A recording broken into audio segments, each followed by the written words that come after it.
오늘 창세기 26장 12절, 22절까지를 통하여서 여호와께 복을 받은 자라는 제목으로 우리가 하나님의 말씀을 확인해야 되겠습니다. 우선 서론에서 우리가 꼭 확인해야 될 것이 하나님께서 주신 복과 하나님께 주신 사명을 받은 인간으로 원래 인간을 만드셨다는 사실을 우리는 꼭 먼저 명심해야 됩니다. 우리가 잘 아는 창세기 1장 27절, 28절의 말씀에 꼭 이렇게 말씀하고 있습니다. 하나님이 자기 형상 곧 하나님의 형상대로 사람을 창조하시되 남자와 여자를 창조하시고 하나님이 그들에게 복을 주시며 하나님이 그들에게 이르시되 생육하고 번성하여 땅에 충만하라 땅을 정복하라 바다의 물고기와 하늘의 새와 땅에 움직이는 모든 생물을 다스리라 하시니라. 하나님께서 인간을 만드셨을 때 인간만 하나님의 형상으로 만드셨습니다. 그러니까 다른 동물들, 피조물들과 완전히 다른 특징이 하나 있다면 하나님의 형상으로 인간을 만드신 것이죠. 그 의미는 인간이 영원히 있는 존재이면서도 동시에 진리와 거룩함과 의를 가진 존재로 만드셨습니다. 이 의미는요, 하나님의 진리, 하나님의 말씀을 받고요, 그 말씀을 증거할 수밖에 없는, 전달할 수밖에 없는 선지적인 축복과 사명을 가진 사람으로 인간을 만드신 것입니다. 그것과 함께 인간은요, 에덴 동산을 관리하고 거룩함을 가지고 하나님께 예배 드리는 제사장적 사명과 그 축복을 받은 존재로 우리를 만드신 것입니다. 또한 그것과 함께 모든 만물을 다스리는 청지기적 대리적 왕으로서 의로서 모든 것을 다스릴 수 있는 그 존재로 우리 인간을 만들어 주신 것입니다. 그래서 인간은 하나님의 형상을 가진 존재로 땅을 정복하고 다스릴 수밖에 없는 그 사명을 가진 존재로 세우셨는데 28절의 앞부분에 보면 하나님이 그들에게 복을 주시며 라고 말하고 있습니다. 인간이 무엇을 했기 때문에 노력을 하고요, 어떤 것을 성취하고요, 조건을 이루었기 때문에 하나님께서 복을 주신 것이 아닙니다. 원래 만들어진 하나님의 형상으로 만들어진 그 인간은요, 하나님의 복을 이미 받았습니다. 그 복 가운데 사는 존재입니다. 그래서 복을 받기 위해서 열심히 노력할 필요가 없는 것입니다. 무엇인가 성취할 이유가 없는 것이죠, 원래 인간은요. 그래서 세상이 말하는 것처럼 부적을 갖고 다니거나 아니면 세상에 있는 뭐 다른 것을 통해서 복을 얻는 것이 아니라 하나님 안에서 원래 복을 얻는 것이 원래 인간, 우리의 모습이었다는 것을 먼저 기억하시길 바랍니다. 그래서 이 축복 가운데 하나님께서 그 증거를 주신 것이 우리가 창세기에서 많이 볼 수가 있는데, 창세기 2장에 보면 하나님께서 에덴 동산을 만드시고요, 그 안에 인간이 먹을 수 있는 가장 좋은 나무들과 열매들을 세우시고 그것에 만드시고 나서 또한 그곳에서 강이 나오도록 하셔서 인간이 살 수 있는 모든 것을 다 준비해 놓으셨다고 말씀하고 있습니다. 창세기 2장 8절에서 10절에 이렇게 기록되어 있죠. 여호와 하나님이 동방의 에덴의 동산을 창설하시고 그 지으신 사람을 거기 두시니라. 여호와 하나님이 그 땅에서 보기에 아름답고 먹기에 좋은 나무가 나게 하시니 동산 가운데엔 생명나무와 선악을 알게 한 나무도 있더라. 강이 에덴에서 흘러나와 동산을 적시고 거기서부터 갈라져 내 근원이 되었으니. 하나님께서 하나님의 형상으로 만들어진 존재 인간에게 복을 주시고 인간이 살 수 있는 모든 것을 다 에덴 동산에 다 준비해 놓으셨습니다. 그래서 우리가 준비하고 노력할 필요가 없이 하나님께서 다 그것을 누리도록 만들어 놓으신 것이죠. 그래서 우리는 원래 인간은 하나님의 복을 받고 하나님이 다 준비하신 것을 사실적으로 누리기만 하는 존재가 우리 인간이었습니다. 그런데 이 준비하신 그 모든 복, 또 하나님께서 우리에게 주신 그 축복과 하나님을 누릴 수 있는 그 방법을 정확하게 우리가 다시 말씀해 주셨는데, 그것이 하나님의 언약, 하나님의 말씀 안에 사는 것이라고 말씀해 주셨습니다. 그것이 창세기 2장 16절부터 17절에 그 말씀이 나오고 있습니다. 우리 창세기 2장 16절, 17절 말씀 같이 읽도록 하겠습니다. 여호와 하나님이 그 사람에게 명하여 이르시되 동산 각종 나무의 열매는 내가 임의로 먹되 선악을 알게 하는 나무의 열매는 먹지 말라. 내가 먹는 날에는 반드시 죽으리라 하시니라. 아멘. 하나님께서 모든 것을 다 먹도록 허락해 주셨죠. 근데 딱 한 가지 먹지 말라고 하신 것이 있습니다. 동산, 에덴 동산의 가장 중앙에 어느 곳에서나 다 볼 수 있는 그 현장에 무엇이 있었냐면 선악을 알게 하는 나무를 심어놓고 그것을 먹지 말라고 말씀하셨죠. 그래서 그것을 우리는 행위 언약이라고 말하고 있습니다. 먹으면 반드시 또한 죽으리라고 말씀해 주셨습니다. 그러면 왜 하나님께서 이것을 만들어 놓으셨을까요? 동상 중앙에 있는 선악을 볼 때마다 아담과 하와가 기억해야 됩니다. 항상 누려야 됩니다. 항상 명심해야 됩니다. 하나님이 이 온 세상의 창조주가 되시고 나의 아담과 하와의 창조주, 우리 영적인 아버지가 되신다라는 것을 항상 기억하고 항상 누리도록 그 말씀을 주신 것입니다. 또한 자신은요, 하나님이 만드신 피조물로 하나님의 은혜와 축복과 그 말씀과 그 사랑 안에서 살 수밖에 없는 존재이라는 것을 항상 기억하고 누리도록 그 말씀을 주신 것입니다. 그러니까 내가 누구인지 정체성을 확인하도록, 하나님이 누구인지를 정체성을 확인하도록 동상 중앙에 선악을 알게 하는 나무에 그 열매를 주신 것입니다. 이 말씀 안에 있을 때 하나님께서 준비하신 모든 것들을 누릴 수밖에 없는 그 응답의 존재로, 축복의 존재로 살게 되는 것입니다. 이것이 하나님께서 우리에게 주신 창조의 원리, 인간이 살아가야 될 방법인 것입니다. 그런데 우리가 잘 알다시피 창세기 3장에 뱀의 유혹을 통하여서 아담과 하와가 불신앙, 불순종의 죄를 짓게 된 것입니다. 자유의지를 갖고요, 사탄의 말을 선택한 것이죠. 하나님의 말에 대해서 불신앙, 불순종을 하고 사탄의 말을 선택하여서 죄를 짓게 된 것입니다. 그 죄는요, 하나님을 거역한 죄인 것이죠. 그래서 이 원죄는 인간의 책임인 것을 우리는 분명히 믿고 있습니다. 그런데 이 죄인된 인간에게 그 죄로 인해서 그 이후부터 뭐가 나오냐면 고통과 수고와 저주가 임하게 된 것을 우리는 확인해 볼 수가 있습니다. 그래서 여러분 창세기 3장을 자세히 읽어보면 창세기 1장, 2장에 안 나온 단어들이 많이 나옵니다. 그 중에 하나가 고통, 수고, 저주이죠. 창세기 3장 16절, 17절에 이렇게 말씀하고 있습니다. 또 여자에게 이르시되 내가 내게 임신하는 고통을 크게 더하리니 내가 수고하고 자식을 낳을 것이며 너는 남편을 원하고 남편은 너를 다스릴 것이라 하시고 아담에게 이르시되 내가 내 아내의 말을 듣고 내가 내게 먹지 말라 한 나무의 열매를 먹었은즉 땅은 너로 말미암아 저주를 받고 너는 내 평생에 수고하여 그 소산을 먹으리라. 그 이전에는요, 이 범죄한 이전에는 하나님의 복을 받은 자로 하나님이 준비하신 것을 누리는 그 응답의 사람으로 살았던 인간이 죄를 지으니까요, 이제는 수고해야 됩니다. 이제는 저주와 고통이 임하게 그땐 그 땅에서 열심히 살아가지만 결국은 불행할 수밖에 없는 존재로 살게 됐다고 성경은 말하고 있습니다. 그래서 우리는요, 하나님을 거역한 자, 죄, 이 원죄 가운데 인간에게 모든 하나님이 주셨던 축복이 없어지고요, 잃어버리고요, 죄로 인한 심판과 저주와 고통과 수고 속에 살고 있다는 것을 우리는 분명히 보아야 되는 것입니다. 이것이 지금 죄인된 인간의 상태인 것을 우리는 확인해 볼 수가 있습니다. 그런데 하나님께서는 이 상태로 그냥 내버려 두신 것이 아니라 여자의 후손이 와서 뱀의 머리를 상하게 할 것이라는 최초의 복음, 우리에게 원초복음, 원시복음, 원복음을 주셔서 그것을 통하여서 우리를 살리셨습니다. 그래서 복음 속에서 우리를 불러주시고 또한 우리 성경에 보니까 아브라함과 그 후손들을 불러주셔서 이 언약을 전달하고 이 언약의 축복 속에 복을 받은 사람으로 그들이 살도록 인도해 주셨습니다. 수많은 사람이 있죠. 오늘 이삭을 통해서 우리가 그것을 확인해 보도록 하겠습니다.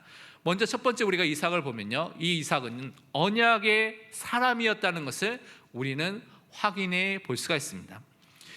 이삭의 삶을 여러 가지로 표현할 수가 있는데 하나님의 말씀을 묵상하는 비밀을 가진 사람이라고 우리가 먼저 살펴볼 수가 있습니다. 창세기 24장 63절에 이렇게 말씀하고 있습니다. 이삭이 저물 때에 들에 나가 묵상하다가 눈을 들어보매 낙타들이 오는지라. 이삭이요, 저물 때, 날이 저물 때에 들에 나갔다고 말하고 있죠. 시간과 장소, 방해받지 않는 시간과 방해받지 않는 장소를 정해서 하나님의 말씀을 묵상하는 사람이 되었습니다. 이 묵상에 어떤 것을 묵상했을까요? 아버지 아브라함으로부터 받았던 많은 언약들, 그렇죠? 그 내용들을 묵상했을 것입니다. 그리고 저는 창세기 22장에 있었던 모리아산의 번제 사건을 통해서 자신이 죽어야 되는데 자신 대신에 순양을 준비하신 그 하나님, 우리가 죽어야 되는데 우리 대신에 예수 그리스도를 준비하신 그 하나님을 묵상하고 누렸다고 저는 믿습니다. 그래서 메시아의 언약이 각인되고요, 그 언약을 항상 확인하고 누리는 묵상의 축복을 가진 사람이 누구였냐? 이 이삭이었습니다. 그래서 그의 인생이 다른 것에 흔들리는 것이 아니라 하나님의 말씀을 짜고 인도함을 받았기 때문에 흔들리지 않는 믿음의 사람으로 섰던 것입니다. 그래서 시편 1편 2절에는 우리의 삶, 복 있는 삶의 삶을 이렇게 말하고 있습니다. 우리 다 함께 시편 1편 2절을 같이 읽도록 하겠습니다. 오직 여호와의 율법을 즐거워하여 그의 율법을 주야로 묵상하는도다. 아멘.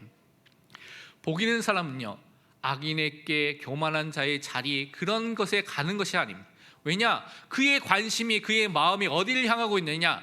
하나님의 말씀이 즐거움이 되고요, 그 하나님의 말씀이 나의 묵상이 되기 때문에 아침과 시작과 밤이라는 끝 시간을 통하여서 하나님의 말씀 속에 시작하고요, 하나님의 말씀 속에 나를 점검하니까 하나님의 뜻대로, 하나님의 소원대로 인도받는 그 삶을 살게 되는 것입니다. 이것이 저는 이삭의 삶이었다고 믿고 있습니다. 그리고 이삭은요, 하나님의 말씀을 받고 순종한 삶을 살았다고 성경은 말하고 있습니다.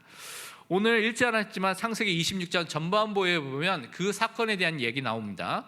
아브라함 때에 흉년이 들었는데 이삭 때 이제 드디어 다시 흉년, 기근이 한 번 더 들게 됐습니다. 그 이삭의 삶 속에는 위기가 오게 된 것이죠. 지금도 기근이 되고 흉년이 들면 여러 나라에서 수많은 사람들이, 지금도 많은 사람이 죽고 있는데, 지금보다 수천 년 전의 상황이라면 이 기근이라는 것이 그 사람들의 힘으로는 해결할 수 없는 재앙입니다. 그 재앙이 몰려온 시간표가 오게 된 것이죠. 그런데 이때 이삭이요, 블레셋 그랄 땅에 거주하게 됐다고 창세기 26장 1절에서 말하고 있습니다. 그런데 하나님께서 애굽 땅에 내려가지 말고 이 땅에 계속 거주하라고 하시면서 이렇게 말씀해 주셨습니다. 창세기 26장 2절에서 4절에 이렇게 말씀하셨죠. 여호와께서 이삭에게 나타나 이르시되 애굽으로 내려가지 말고 내가 네게 지시하는 땅에 거주하라. 이 땅에 거류하면 내가 너와 함께 있어 네게 복을 주고 내가 이 모든 땅을 너와 네 자손에게 주리라. 내가 내 아버지 아브라함에게 맹세한 것을 이루어 네 자손을 하늘의 별과 같이 번성하게 하며 이 모든 땅을 네 자손에게 주리니 네 자손으로 말미암아 천하 만민이 복을 받으리라. 하나님께서 이삭에게 지시하는 땅, 가나안 땅, 메시아가 올 땅, 그 땅에 거주하라고 말씀해 주셨습니다. 그러면 너와 함께 하겠고 너에게 복을 주겠고 아브라함에게 약속했던 모든 것을 이루겠다. 너를 통하여서, 후손을 통하여서 천하 만민의 복을 얻게 되는, 그들이 살아나고 생명을 얻게 되는 그 은혜를 주시겠다고 분명히 약속해 주셨습니다.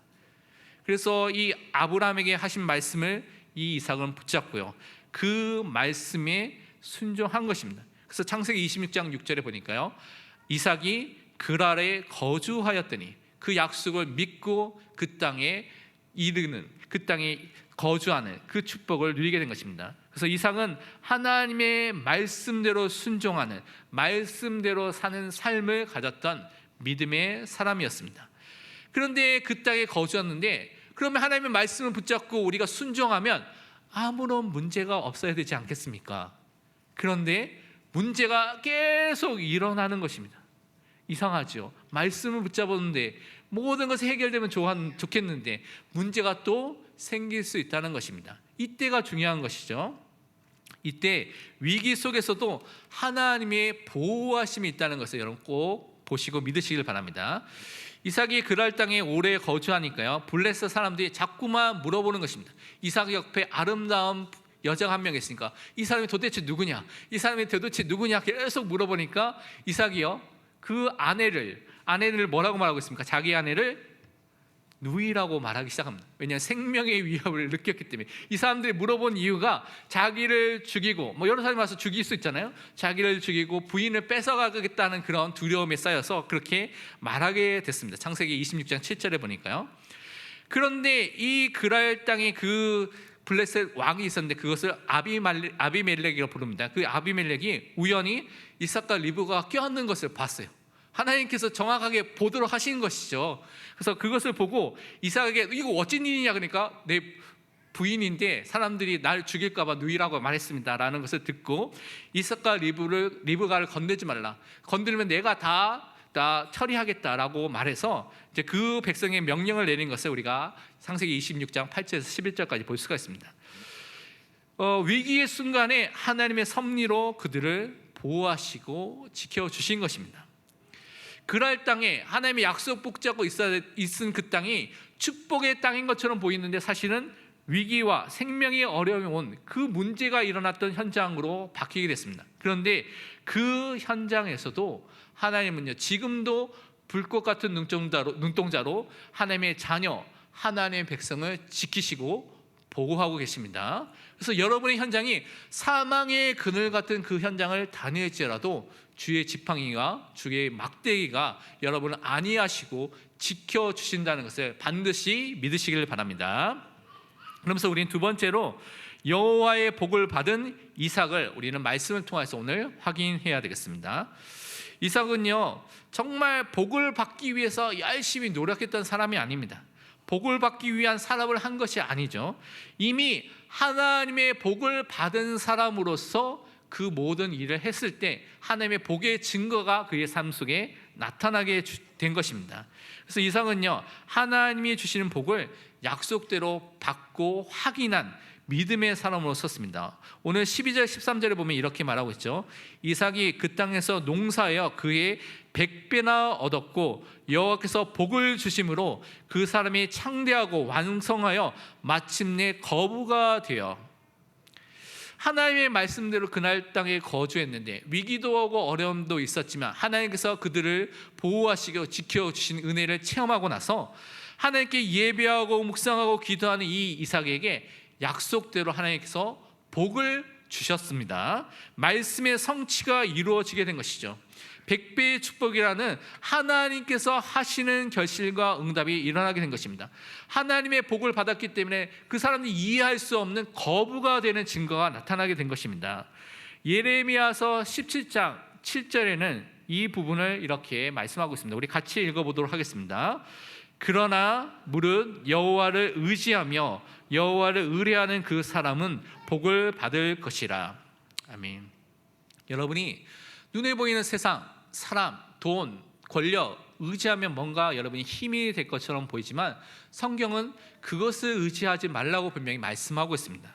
여호와를 의지할 때, 여호와를 의뢰하고 신뢰하고 바라볼 때 우리는요, 하나님이 주시는 복을 반드시 받게 될 것입니다. 그래서 하나님이 하시는 응답은 세상이 줄 수 없는 응답이 계속적으로 일어나게 되는 것입니다. 그래서 이 이삭은요, 그 거부가 되니까 많은 시기와 위협이 이제 다시 일어나게 된 것입니다.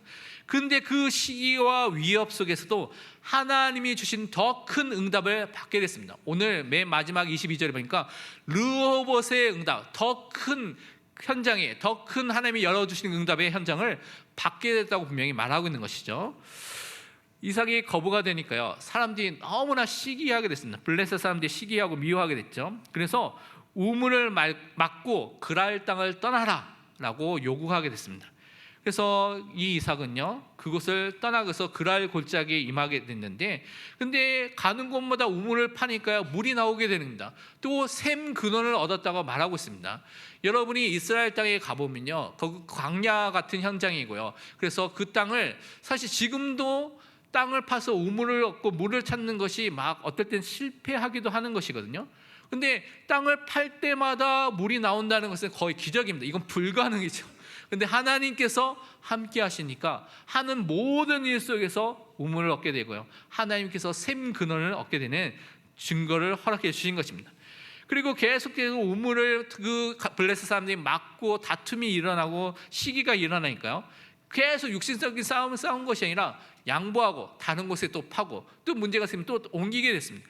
그러니까 육신 싸움을 싸울 필요가 없이 하나님의 역사에 계속 경험하니까 그 역사대로 계속 인도함을 받게 되었다고 오늘 말하고 있는 것이죠.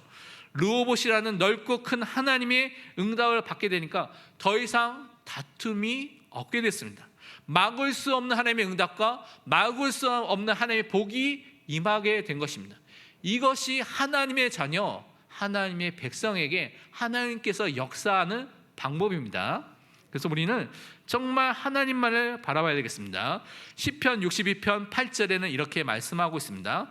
백성들아 시시로 그를 하나님을 의지하고 그의 앞에 마음을 토하라. 하나님은 우리의 피난처시로다. 세라. 하나님을 바라보시길 바랍니다. 하나님만을 의지하시길 바랍니다. 하나님이 우리의 피난처가 되시고 산성과 요새가 되신다고 분명히 말씀해 주셨습니다. 그래서 세상 의지하지 말고 우리와 함께 하시고 우리의 피난처가 되시는 그 하나님만을 의지하고 그분께 오늘도 기도하시길 바랍니다. 그러면 그 증거가 어떤 증거냐? 불신자들이 인정하는 증거가 분명히 우리 삶 속에 분명히 나타나게 됩니다.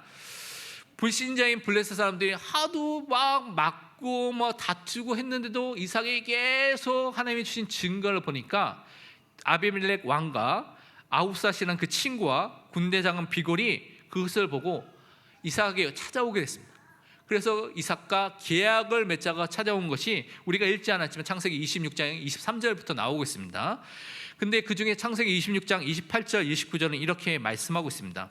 그들이 이르되 여호와께서 너와 함께 계심을 우리가 분명히 보았으므로 우리 사이 곧 우리와 너 사이에 맹세하여 너와 계약을 맺으리라 말하였노라. 너는 우리를 해하지 말라. 이는 우리가 너를 범하지 아니하고 선한 일만 내게 행하여 내가 평안히 가게 하였음이라.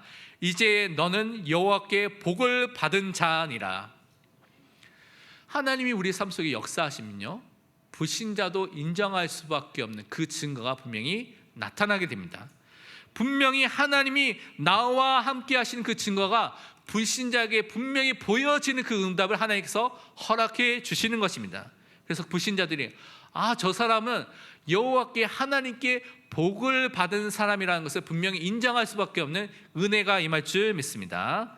그래서 하나님이 우리의 모든 일 속에 말씀을 붙잡고 기도하는 우리의 삶 속에 하나님만을 의지하고 또 우리 하나님을 바라볼 때 불신자들이 보고 인정할 만한 증거와 응답을 모든 중직자들에게, 모든 사람들에게, 모든 전도자 렘넌트에게 분명히 주실 줄 믿습니다.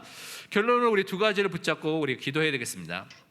우리가 항상 하나님만을 의지하고요, 하나님만을 믿고요, 하나님만을 바라보는 믿음의 사람으로 서시길 바랍니다. 현장에 믿음의 사람, 복음의 사람, 언약의 사람이 필요합니다. 시편 62편 1절 2절은 이렇게 말씀하고 있습니다. 나의 영혼아 잠잠히 하나님만 바라며 나의 구원이 그에게서 나오는도다. 오직 그만이 나의 반석이시오 나의 구원이시오 나의 요새이시니 내가 크게 흔들리지 아니하리로다. 하나님만이 나의 구원과 요새와 반석과 산성과 망대가 되십니다. 그래서 우리가 바라봐야 될 게 누굽니까? 하나님만을 매일매일 바라보시고 기도하시고 의지하시길 바랍니다.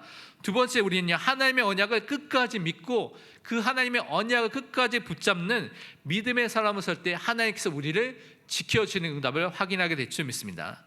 이사야서 26장 3절에는 이렇게 말씀하고 있습니다. 주께서 심지가 견고한 자를 평강하고 평강하도록 지키시리니 이는 그가 주를 신뢰함이니이다.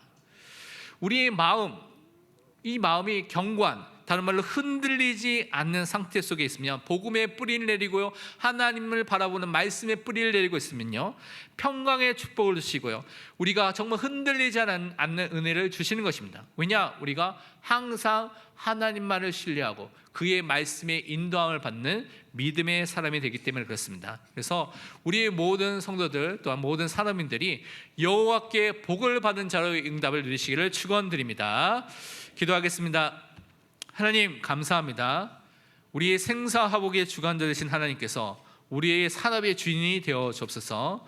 우리가 하고 있는 모든 일 속에서 하나님께서 함께 하시는 증거를 허락하시며 하나님의 주의 손이 함께 하시는 증거를 통하여서 여호와께 복을 받은 자라는 것을 인정할 수밖에 없는 모든 응답과 모든 축복의 문을 열어 주옵소서. 하나님만을 의지하고 하나님만을 바라보며 말씀대로 응답을 받는 믿음의 사람을 설 수 있도록 축복하여 주옵소서. 살아계신 예수 그리스도의 이름으로 기도합니다. 아멘.